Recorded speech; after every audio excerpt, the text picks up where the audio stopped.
का सम्मान करने का अवसर जो पाया है उस अवसर से परशुराम भगवान की जय।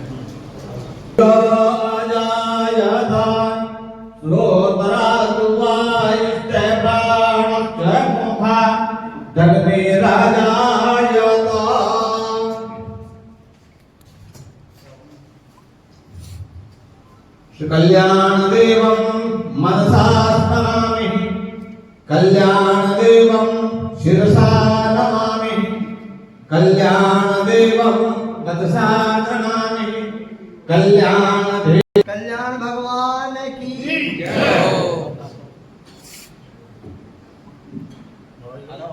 इस क्षेत्र क्षेत्र के क्षेत्राधिपति डीकी श्री जी महाराज कल्याण जी हैं।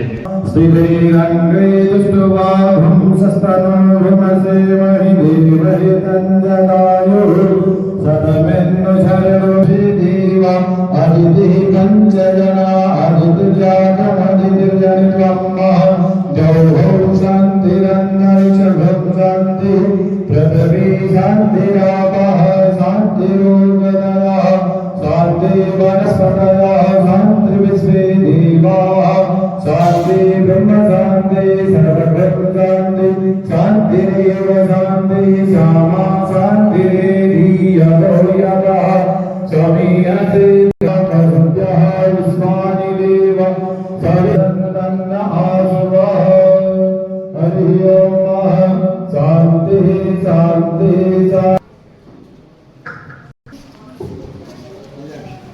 वातावरण की शुद्धि और मन में सात्विकता का हमारे स्वागत के भाव हमारे सबकी तरफ से हमारे अतिथि तक पहुंचाने का यत्न हमें करना। स्वागत अभिनंदन, बहुत बहुत स्वागत डीकी कल्याण जी की नगरी क्षेत्राधिपति हमारे डीकी कल्याण जी की नगरी के अंदर इस समय ब्रजकिशोर जी शर्मा के ऐसा नाम जो आदर का हमारे बीच में पधारे हैं। हम स्वागत और अभिनंदन करते हैं आपका।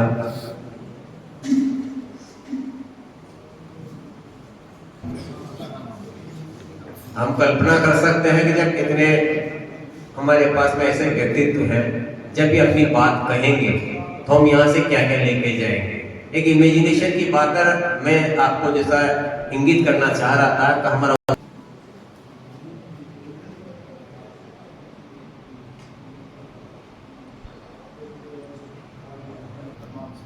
युवा जब मंच पे आना घर न जलाते तो और क्या करते, अंधेरा मांगने निकला था रोशनी की भी, कर हम अपना घर न जलाते तो और क्या करते। जब यूथ समाज को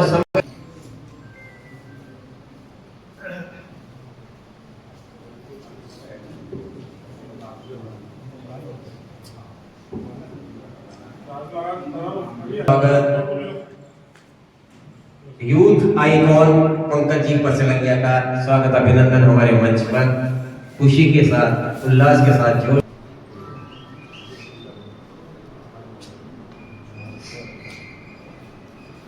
के लिए क्या क्या चाहिए, कितना तेज, कितना ओज, कितना ज्ञान चाहिए, वो शख्सियत हमारे बीच में अगर मौजूद हो तो ये प्रसन्नता का पल है।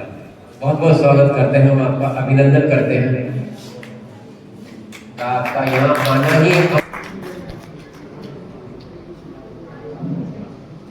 पवन जी को मोतियों की माला पहनाई गई तो कि साइड में से कोई गीत गुनगुना दे, किसी ने ना कजरे की धार, न मोतियों के हार, न कोई किया श्रृंगार, फिर भी कितने सुंदर हो।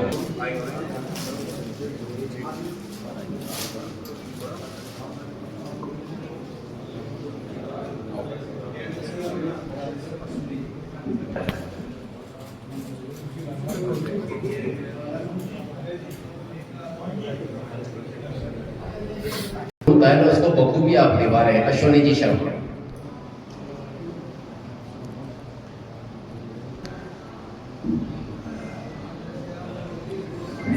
इसी कड़ी के अंदर हमारे बीच में मौजूद है इस धर्मशाला के अध्यक्ष महोदय श्रीमान मोहन जी गुलियाल।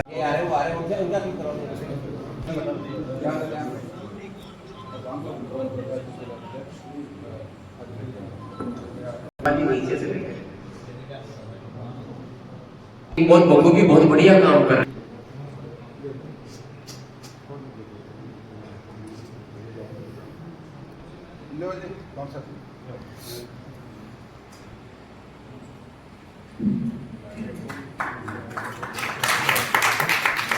बहुत बहुत कांता प्रसाद जी, आपकी प्रशंसा के लिए शब्द नहीं बन।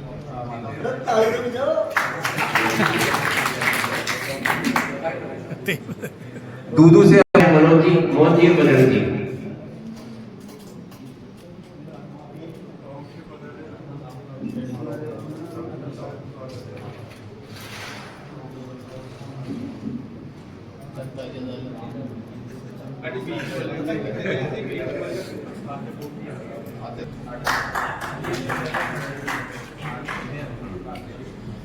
रामफूल जी टोंक से पधारे हैं, हम आपका स्वागत अभिनंदन करना चाहेंगे।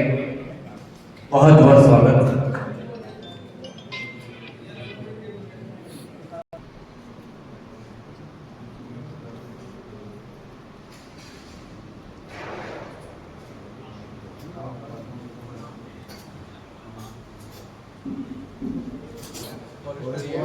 अच्छा, फॉरेस्ट में ही है। बहुत बहुत स्वागत, अभिनंदन आपका। इस उम्र के अंदर ये एनर्जी, ये जोश क्या ये लोग कर सकते हैं। ये जो ऐसे चंद लोग हैं जो समाज के लिए, हमारे लिए मॉडल रोल है। और गोपाल जी, आपका बहुत बहुत स्वागत करते हैं।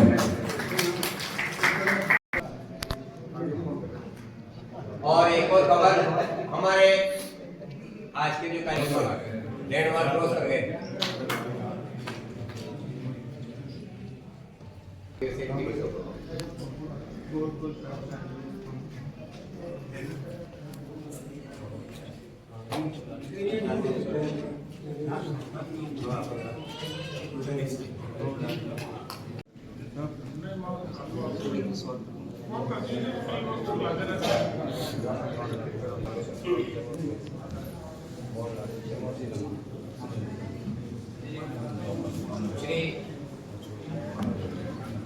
हरीश जी विवाह समिति के कोषाध्यक्ष हैं।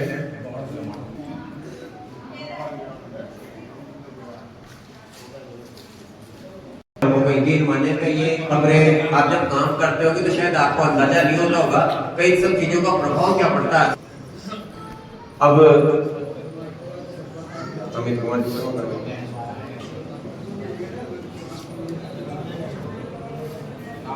बहुत बहुत मोहन जी का स्वागत।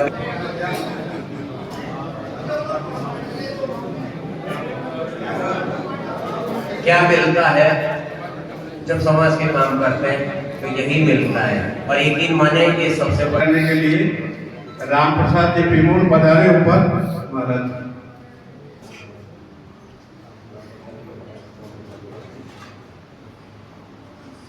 जाना माना नाम और जयपुर में जो आपके कार्य हैं बहुत सराहनीय हैं। के ऊपर लिखा हुआ है मुख्य वक्ता प्रोफेसर पंडित श्री मोहनलाल शास्त्री, भामाशाह, समाज सेवी, शिक्षाविद, यज्ञाचार्य, चौसला वाले। ये वो शख्सियत है साहब जिस पे गर्व किया जा सकता, अभिमान किया जा सकता। विगत सालों के अंदर लगभग 25 लाख से ज्यादा रुपए इन्होंने एक का बहुत बड़ा योगदान आपका टीम आपकी है। और ये स्नेह मिलन जो ऐसा कि इन्होंने ट्रायल के रूप में आयोजित किया है, इसका बड़ा स्वरूप हमें भविष्य में देखना पड़ेगा। ऐसी शख्सियत आपको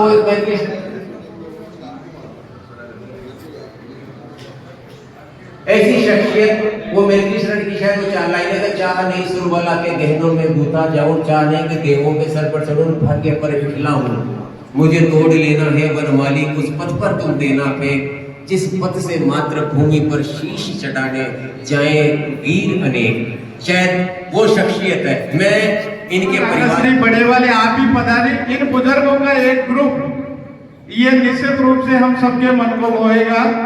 रूपनारायण जी आप ही पधारे, और भी और अपने ओम जी भाई साहब पधारे, पांडे जी पधारे, भागी वाले, अराई वाले पधारे। बुजुर्गों की एक लंबी लाइन आगे कर दें। सबको माड़ा इन सब बुजुर्गों का। मेरी तो इच्छा थी मंच पे ब्रजकिशोर जी भाई साहब के साथ में खड़े करके, और ये बुजुर्ग हमेशा हमें अपना आशीर्वाद देते रहे। पास में बैठे हुए हैं कन्हैया जी विप्र फाउंडेशन से, बुजुर्गों का सम्मान करें। और अपने टॉप, माफी चाहूंगा नाम से थोड़ा परिचित था, आप सबका स्वागत सत्कार है। बुजुर्गों का आशीर्वाद हम सब पर बना रहे, इसी कामना के साथ में ये आज का दीपावली स्नेह मिलन कार्यक्रम। और रमेश जी पटेल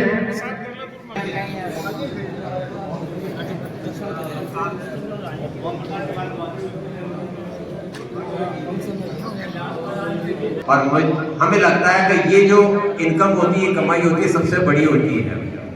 ये ऐसा है कि जिसका प्रताप, जिसका असर सेकंड जनरेशन, थर्ड जनरेशन तक पहुंचता है। बहुत बहुत स्वागत, अभिनंदन आपका।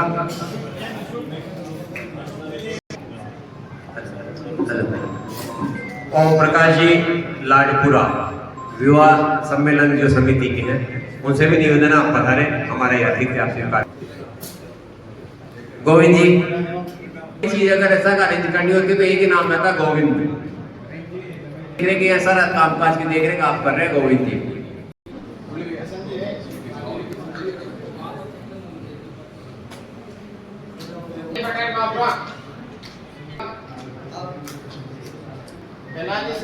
और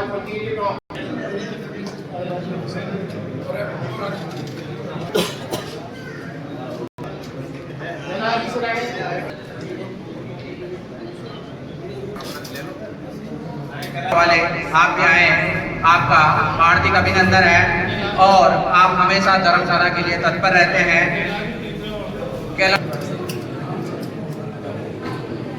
स्वागत की अगली श्रृंखला में पलेडिया वाले सत्यनारायण जी आप आए और आपका स्वागत।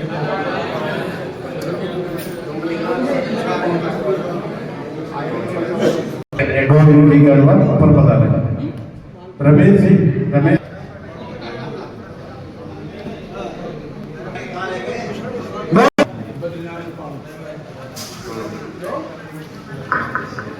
पधारे, मंच पे पधारे। बहुत युवा जोश हमारे बीच में आ रहा है। और सीधे डॉक्टर उमेश जी शर्मा मंच पे।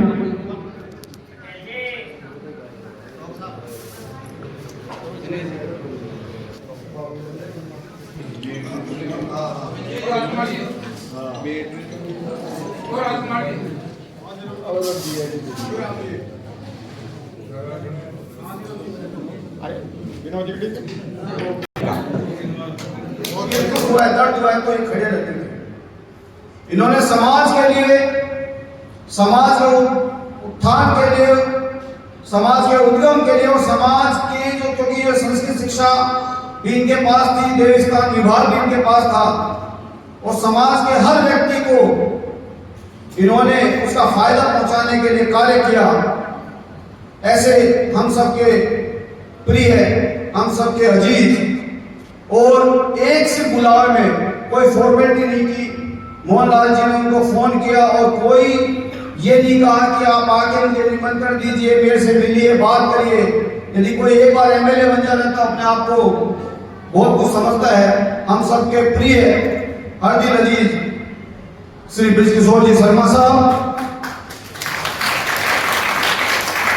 इस कार्यक्रम की व्यू संगठित हो गए, उनसे हम कैसे मुकाबला करें। थोड़े दिन पहले मेरे पास खबर आई थी कि पूर्व में एक एसडीएम साहब थे जो समाज को चिन्हित कर करके समाज के साथ दुराचार और अत्याचार कर रहे थे। उन लोगों से कैसे लड़े। समाज के युवाओं को एक आरजीएस बनता है तो दूसरा आरजीएस कैसे बने। समाज का एक बच्चा यदि मजिस्ट्रेट बनता है तो दूसरा बच्चा IAS कैसे बने, इंजीनियर कैसे बने, डॉक्टर कैसे बने, इसके लिए हमें चिंता करनी है। हमें संगठित होना है, संगठन को कैसे आगे बढ़ाना है। कहां मेरे समाज के किसी युवा के, किसी बहन के, किसी माता के, किसी भाई के दर्द हो रहा हो तो उसके दर्द को कैसे दूर करेंगे, ये सबसे ज्यादा जरूरी है। ये भोजन करना और ये दीपावली से मिलन समारोह तो एक बहाना है, समाज के लोगों को इकट्ठा करना और चिंता और चिंतन करना कि मेरी बहन बेटी जो यहाँ से 300 किलोमीटर दूर जाके यदि शिक्षा ग्रहण करना चाह रही है तो उसको कोई किसी तरह की कोई तकलीफ नहीं हो, पीड़ा नहीं हो, उसका परिवार निसंकोच ये समझे कि नहीं मेरी बहन जा रही है तो आगे वहां कोई ना कोई भाई उसको मिलेगा, उसकी सहायता के लिए मिलेगा। ये समाज को सोचने की बात है। समाज को ये सोचने की बात है कि कोई बच्चा विदेश में जा रहा है और विदेश में उसने उच्च शिक्षा प्राप्त करने के लिए वहां नौकरी करी तो दूसरे बच्चे को हम वहां तक कैसे पहुंचाएं, उस बच्चे का हाथ पकड़ के कैसे आगे बढ़ाएं, ये समाज को सोचने की बात है।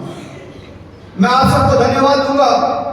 इस गंभीर विषय पे मोहनलाल जी ने मुझे आदेश किया कि बोलना है। आपको एक चीज जान के खुशी होगी कि राजस्थान में ही नहीं बल्कि पूरे हिंदुस्तान में, और मैं तो ये कहूंगा कि विश्व के मुख्य जितने भी देश हैं उनमें गौड़ ब्राह्मण महासभा के लोग हैं और वो लोग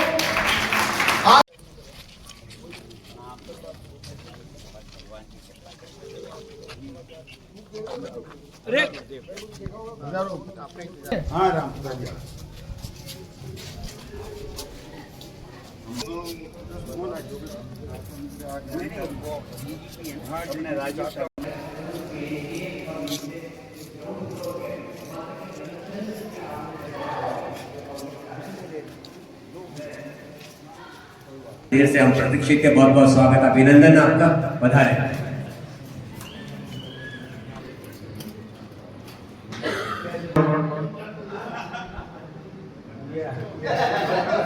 अध्यक्ष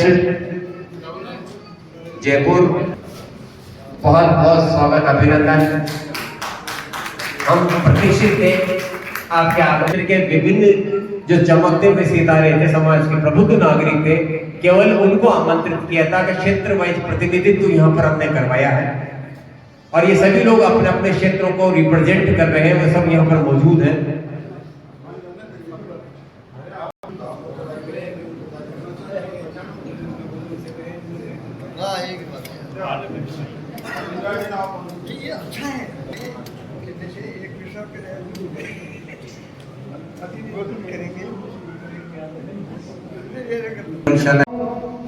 अभी पंकज जी भाई साहब घर से पहले बोल रहे थे और इन्होंने कहा ब्राह्मण बच्चे कोई पुरस्कार नहीं देते, ये नहीं देते। पंकज जी भाई साहब, हम ब्राह्मणों को ना गुरु कहा जाता है और डॉक्टर अगर कोई बढ़ जाए और उल्टे सीधे ऑपरेशन करे तो दांत के ज्यादा से ज्यादा 100-200 की जिंदगी ले बैठेगा, लेकिन अगर गुरु जो है अगर वो सही नहीं हुआ, क्योंकि हमने तो देश बढ़ाया है, हिंदुस्तान वालों ने देश बढ़ाया है, नाम करना नहीं सीखा। चंद्रशेखर आजाद की फोटो नोटों पे नहीं आती है, महात्मा गांधी की फोटो नोटों पे आती है, ब्राह्मणों की फोटो किसी नोट के ऊपर हो तो बताओ, नहीं है। हम लोगों ने देश के लिए, युवाओं के लिए, सब लोगों के लिए ब्राह्मणों ने जो कार्य किया है, और अधिकांश है ब्राह्मण शिक्षक हुआ करते थे, स्कूल में शिक्षा और दीक्षा का प्रोग्राम ब्राह्मणों का हुआ करता था। आज हमारे राजकुमार जी शास्त्री जी हैं जो मालपुरा से हैं, अध्यापक हैं और ब्राह्मण बच्चों के लिए विशेष तौर रूप से अलग से हटके काम करते हैं। लाल सिंह जी भाई साहब हैं, पुरुषोत्तम जी, चाचा जी जब सर्विस में हुआ करते थे तो ब्राह्मणों को अलग से जाके कोऑपरेट किया करते थे। और दूसरी बात, मेरे ब्राह्मण समाज की जो मेरे को आज इस मंच तक लेके आने वाले जिनके आशीर्वाद से आया हूँ, मैंने उनसे सबसे बड़ी प्रेरणा ली है। उनका एक संदेश मेरे दिमाग में हमेशा गूंजता रहता है, माननीय श्री S.D. शर्मा जी की, जो मेरे गार्जियन है, और बड़ा फक्र है कि मेरे को ऐसे गार्जियन का आशीर्वाद मिला हुआ है जिससे मैं पीछे कहीं पे भी नहीं रहता, न बोलने में कहीं रहता, न कहने में कहीं रहता, न किसी आंदोलन में कहीं रहता। कहीं समाज की जरूरत पड़ जाए तो मैंने सिर्फ आशीर्वाद दिया है और मेरे को यही आशीर्वाद है कि बेटा तेरे पीछे मैं हूँ, तू गलत नहीं करता, मेरे को पता है। आमच्या सभेचं निवेदन करूंगा कि इनकी श्री स्वरूपा अर्धांगिनी लक्ष्मी स्वरूपा उनसे भी मैं निवेदन करूंगा पधारे आप पधारे। यकीन माने कि जितनी प्रशंसा की जाए मंच में पधार जाए आप एक बार। उपयोग अनेक सारे हैं। पधारे पधारे।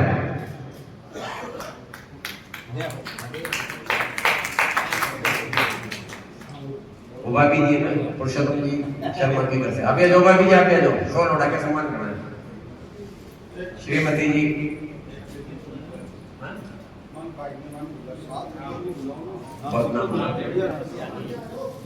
मैं चाहूंगा हम सबकी इच्छा है कि भाई सब पत्नी के साथ जोड़े से इनका सम्मान हो।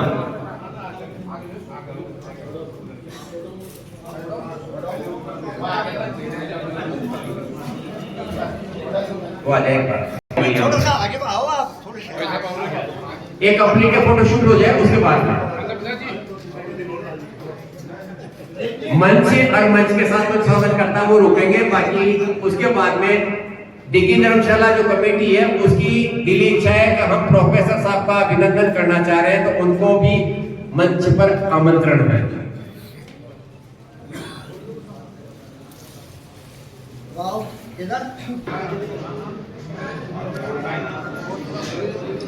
थोड़ा डी बना लो आप मंच वाले लोगों से लेकर।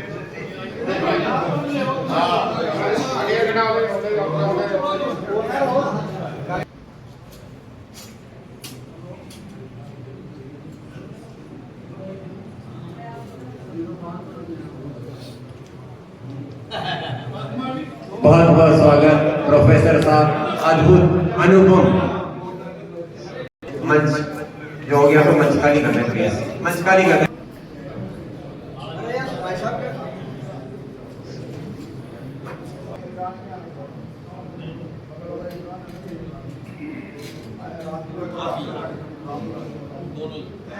मुझसे भी जो है ज्यादा ब्राह्मण पूजनीय है। अब ब्राह्मण का इतना बड़ा स्थान है कि भगवान भी उनको जो है अपने से ऊपर मानता है, और उस उच्च वर्ण में हमारा जन्म हुआ। व्रत जप नियम तपः स्वाध्याय कर्म सम दम दया दान विशिष्टानाम सर्वेषां ब्राह्मणानां मनः समाधीयताम, ये हम वाक्य बोला करते हैं। ये सारे गुण जो है ब्राह्मणों में होते हैं, होना चाहिए।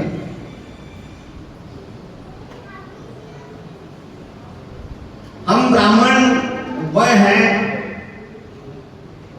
जो सर्वजन हिताय कार्य करते हैं और अपना जीवन जिस प्रकार दीपक की बाती खुद जल करके और सारे चारों तरफ प्रकाश करती है, ऐसे ही ब्राह्मण भी जो है अपने स्वयं के तप के द्वारा अपने शरीर को जो है ट्रस्ट करके और सब समाज के लिए कल्याण का कार्य करते हैं। महर्षि पतंजलि ने महाभाष्य में कहा है कि ब्राह्मणे निष्कारणो धर्मो षडंगो वेदो ध्येयो वेयस्ते, कि ब्राह्मण को बिना कारण निष्कारण षडंग वेद का अध्ययन करना चाहिए।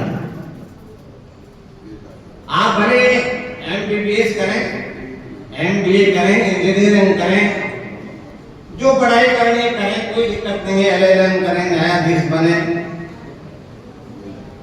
पर हम पहले ब्राह्मण हैं, इसलिए हमको सामान्य ज्ञान, वेदों का सामान्य ज्ञान हमें होना चाहिए। अब वो कहां से होगा?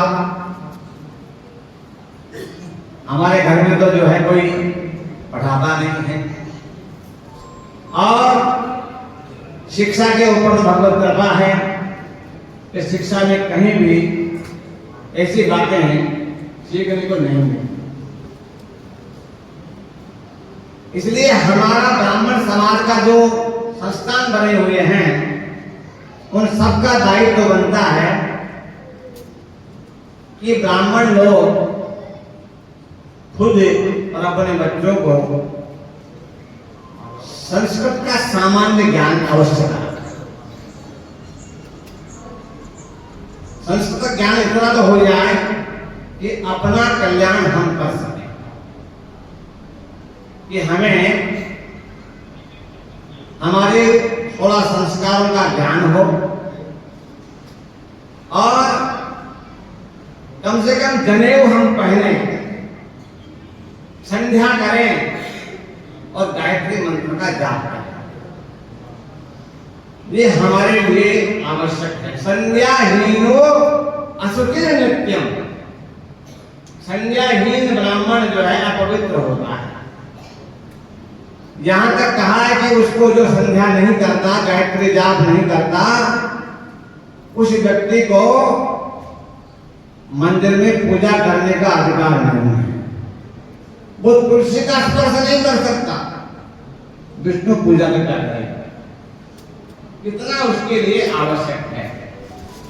तो संक्षेप में संध्या 5 मिनट के लिए निकाले, जनेऊ धारण करें, चोटी रखें और चंदन अवश्य लगाएं।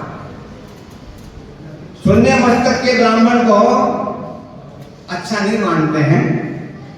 समय बदल गया, हम सब ऐसे ही हो गए आजकल। पहले जो है शून्य मस्तक का ब्राह्मण मिल जाया करता था तो लोग यात्रा नहीं करते थे, वापस कर देते थे कि नहीं आज तो जो है सोना ब्राह्मण वाला ब्राह्मण मिल गया, इसलिए आज मेरी यात्रा खोटी हो गई, सफलता मुझे नहीं मिलेगी, वापस आ जाया करता था। इतना महत्व था, इसलिए हमको इन बातों के ऊपर ध्यान देना चाहिए। पहली बात तो मैं अपने कर्म को हम जो है धारण करें, क्योंकि धारणा धर्म मिथ्या हो, धारण करने से धर्म बनता है। ज्यादा स्पष्ट में ज्यादा नहीं बोलूंगा मैं, मुझे और बातें कहीं कहनी है, क्योंकि हमारे क्रोधा मंच पे विराजमान हैं, इनका भी हमें उद्बोधन सुनना है, आज्ञा लेनी है इनसे भी, क्या क्या आज्ञा हमें देते हैं उनको भी हमें ग्रहण करना है। और ब्राह्मण महासभा का जो धर्मशाला यहाँ बनी हुई है, ये जागृत हो। करीब 15 वर्ष से मैं चाह रहा था कि यहाँ एक वेद विद्यालय खुल जाए। मैंने कई बार जो है यहाँ के जो समिति के लोग थे उनसे ला करके आवेदन की प्रक्रिया समझाई, पूरा पत्र इनको दिया और जहां तक मेरा स्तर का सरकार में जाकर के उस एक वेद विद्यालय को आरक्षित करवाया, भाई एक वेद विद्यालय दिल्ली में खुले। और तो दुख जब हुआ कि जो है समिति वालों ने वो फार्म भरा ही नहीं और उसकी पूर्ति नहीं, तो दुख मुझे आज भी है। आज 15 वर्ष पहले वेद विद्यालय खुलता तो कितना स्वरूप होता, वेद मंत्रों का यहाँ पठन होता, बच्चे यहाँ वेद पढ़ते, कितना अच्छा होता। वेदों का अध्ययन करने से ज्ञान होता है। कई बातों के ऊपर दुख इसलिए होता है कि हम लोग शास्त्र पढ़ते नहीं। स्वाध्यायान मां प्रमदय, स्वाध्याय करना चाहिए, स्वाध्याय नहीं करते हैं तो हमें ज्ञान नहीं होता। कई प्रकार की बातें हैं, उस पर मैं नहीं जाऊंगा, पर हमें यहाँ वेद विद्यालय खोलने की प्रक्रिया में आप सबको सहयोग करना चाहिए। सरकार की भी योजना है, राजस्थान सरकार भी चाहती है, और इसके अलावा जो है संजीवनी वेद विश्वविद्यालय जो है वहां से भी इसके लिए जो है प्रयोजन है, वहां से भी इसकी मान्यता मिल जाती है। और भी कई प्रकार के बनारस से भी इसके लिए व्यवस्थाएं हैं। हम यदि चाहें तो वेद विद्यालय यहाँ बड़ी प्रकाश कर सकता है। उसके चलाने के लिए हमको जागरूक होना पड़ेगा। क्योंकि हमारी ये धर्मशाला है, इसके पास कोई जो है संग्रह जीरो है, बिल्कुल की संपत्ति जो जिसको कहते हैं मतलब खर्च करने का जो राशि है हमारे पास बिल्कुल भी नहीं है। अभी भी समिति ऋण में चल रही है। अब उसके लिए जो है पैसा चाहिए। जैसे आज भी धर्मशाला के लिए सामान्य खर्चों के लिए कम से कम 20,000 रुपये महीने का खर्चा चाहिए। कम से कम 20,000 रुपये महीना। भाई चौकीदार रहता है और बिजली का बिल तो आता ही है, वो तो कोई बात नहीं, इन दो का खर्चा तो हो। अब वो खर्चा कहां से आवे? यहाँ कोई और आमदनी का स्रोत यहाँ है नहीं। केवल जो है सामान्य भागवे में गृह कल्याण दर्शन करने जो आते हैं, उनका मेले में जो लोग आते हैं वो ठहर जाते हैं, तो वो कुछ जो है 1600 रुपये कब रुपये ले जाए, इसके अलावा कोई आमदनी का ऐसा साधन नहीं है। इसलिए ऐसी कोई हम समिति बनाए कि हर महीने हमको जो है 20,000 रुपये की आमदनी तो हो, कि ऋण तो नहीं हो। अध्यक्ष महोदय को विचार तो नहीं करना पड़े कि अब इस बार जो है चौकीदार को पैसा कहाँ से देंगे, क्या बिजली का बिल कहाँ से आएगा, जेब से कौन देगा? तो उसकी आयोजन प्रयोजन हमें बनाना चाहिए। से उनका स्वागत सत्कार हम बोल रहे हैं। साथ के साथ ही दिनेश जी एक माला और दुपट्टा मालपुरा के तहसील अध्यक्ष गौड़ समाज के श्री रमाकांत जी पाठक का गुरु जी की तरफ से निवेदन करूंगा कि जो ऊर्जा आप दूसरे समाजों में दूसरे कार्यक्रमों में लगाते हो, उनमें से कुछ कटौती करो और समाज को आगे बढ़ाओ। ऊर्जा बहुत है, कार्यक्रम बहुत कराते थे। तो मुझे इस बात का सबसे बड़ा गर्व है कि ये स्थान ब्राह्मणों का है, जहां पर हम सभी विराजमान है और ये फंक्शन हो रहा है।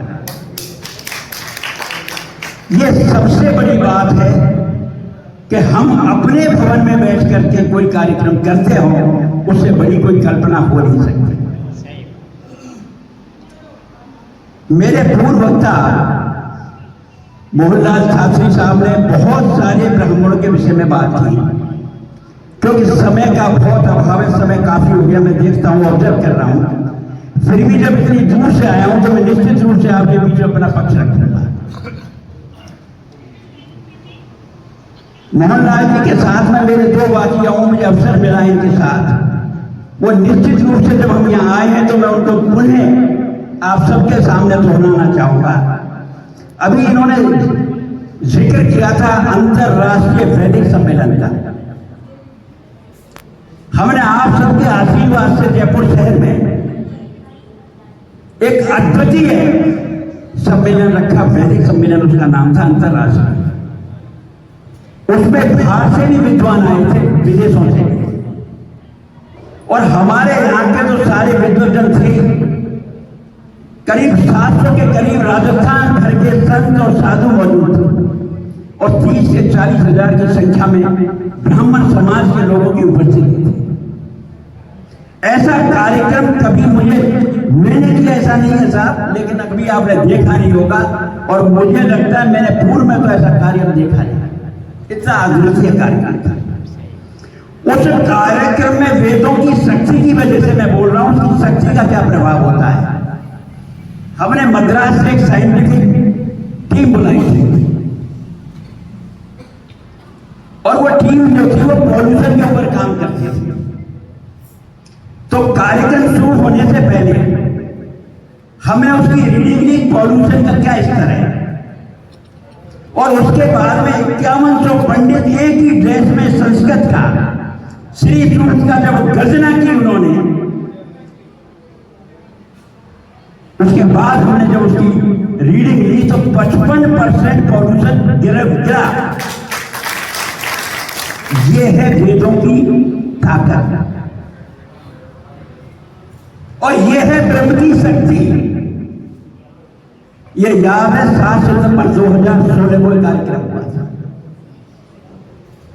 दूसरा एक उदाहरण दूंगा, जब आप जमीन की बात कर रहे थे, भाई एक भवन बना है या संस्कृत का कोई विद्यालय, वैदिक विद्यालय, कुछ हमको शुरू करना चाहिए।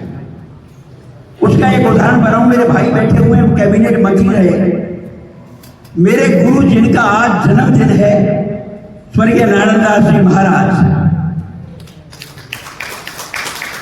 उनको मैं प्रणाम करते हुए, उन्होंने एक संस्कृत विद्यालय का स्थापना की थी जिसमें आपने काफी दिन तक सेवाएं दी, और वो भारतवर्ष का एकमात्र संस्कृत का विश्वविद्यालय है। जब उसकी जमीन लेने गए तो करीब करीब जयपुर के 8 से 10% लोग थे, एक ब्राह्मण मात्र में था, बाकी सारे वैसे लोग थे। और अशोक गहलोत साहब उस टाइम मुख्यमंत्री थे।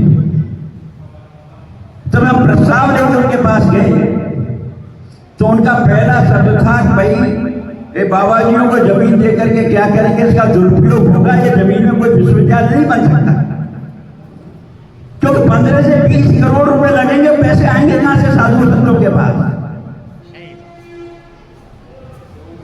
तो वो बेचारे काफी वैसे लोग काफी अपनी सफाई दे रहे थे, सब आए थे, उन्होंने कहा नहीं आएंगे, जमीन नहीं मिलेगी, क्यों शर्मा जी।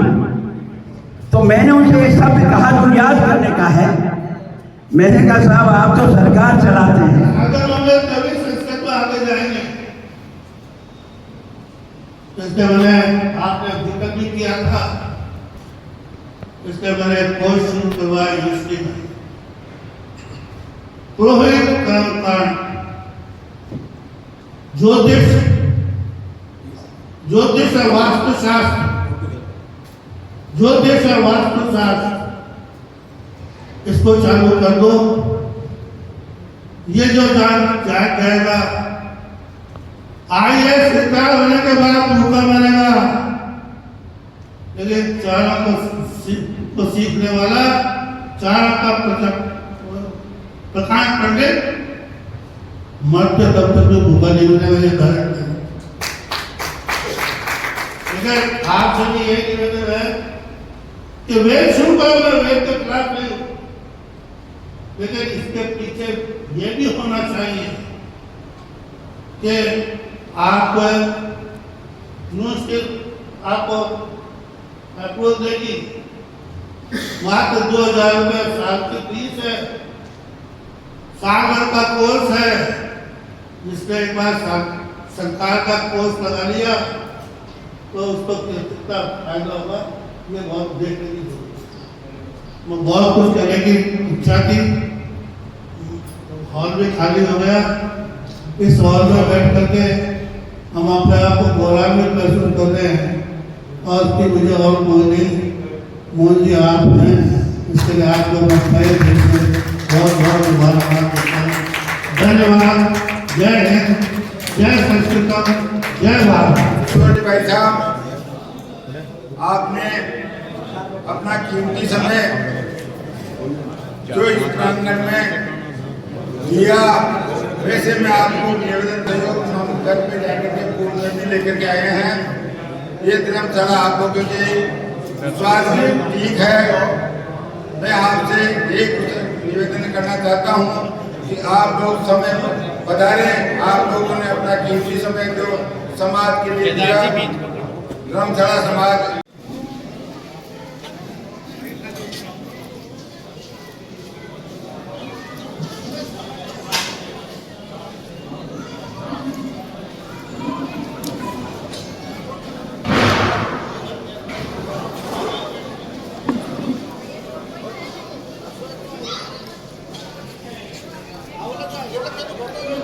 Hola,